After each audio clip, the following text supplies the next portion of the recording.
For today's video, I'm gonna be fixing this 2012 Nissan Altima.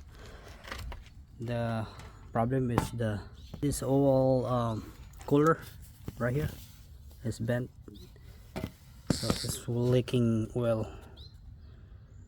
That one. So we're gonna be replacing that one. Alright, so I'm gonna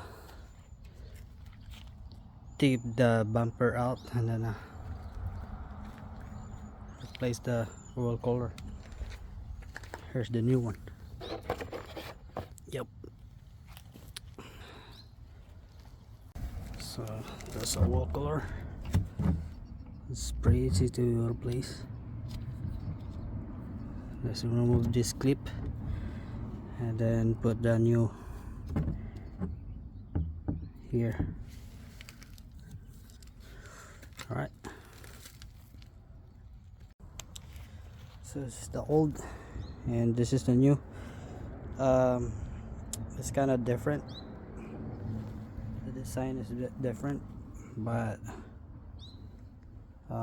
we can still use it.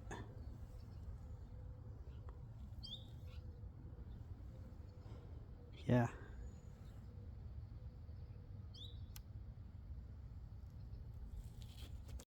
So ito yung problema. Ito malaki, yung hose maliit. So hindi siya kasya. Pero pinilit ko yung hose para pumasok dito. Ang original niya, yun o, maliit. Kasi yung orientation niya, yung style niya iba.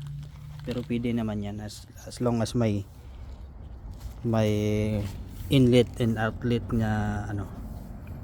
So subukan mo na ipilit to, ibaon dito.